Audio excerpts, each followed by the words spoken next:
Okay, Dannion, thank you for your time. I know that you have very little time on this a short trip to Los Angeles, and I would like to talk about your experience. And when we just started talking, when I introduced myself, I mentioned the word death, and you said something very interesting to me about that there's no death. Can you explain a little bit more? I said past. Past, okay. Because who I am is a guy in 1975 in South Carolina. Mm-hmm. Rednecks. Mm-hmm. You know, Yeah. the toughest guys. Fundamentalist religion. Fanatical. And I had no concept of God in any way I had previously heard it described to me. That hateful God, that God that you're going to die, and if you don't love them, you're going to hell, and they're a jealous God, and you're here to be punished, and all that garbage. I couldn't find the comfort zone to love anything that was creating what I saw. So I never came into that mindset. Okay? And then in 1975, after being a bully all my life, I'm talking on the telephone, just like this. Lightning comes down the phone line. It hits me here, right there. It goes in my head and down my spine, and it welded the nails of the heels of my shoes to the floor.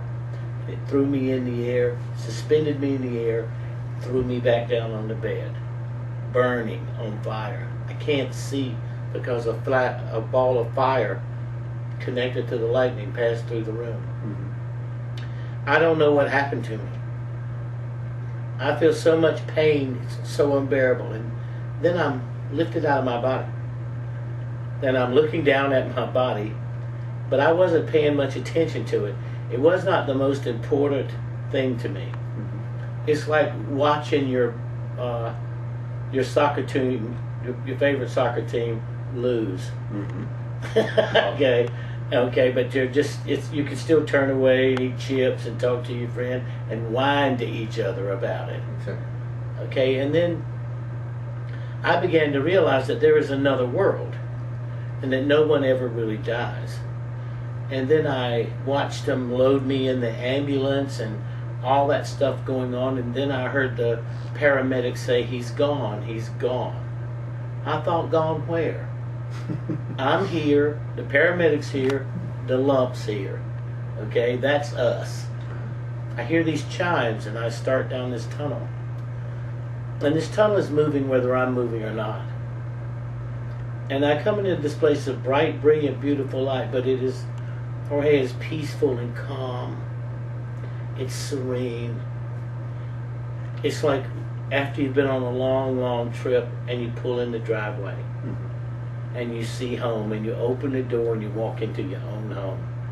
That's what death feels like.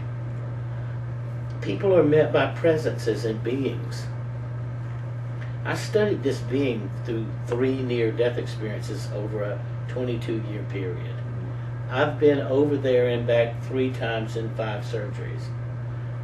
What happened to me was, because of the damage done to my heart and my electrical system, I had to have open heart surgery. And then because the damage is done by the medication that they give me and how my heart is, I had to have brain surgery. But this last time in 1997, Jorge, they gave me an 8% chance of surviving. Wow. Because when you do the brain surgery, you're also going to have to do open heart surgery. Because when I had heart surgery in 1989, they had to put a mechanical valve, Mm-hmm. which means I have to take sodium warfarin, a blood thinner, for the rest of my life. I was living with that in 1997.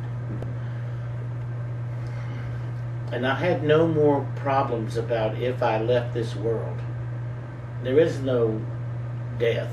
So when you said death, it's a term that people use that I know absolutely and unequivocally does not apply to the human spiritual being.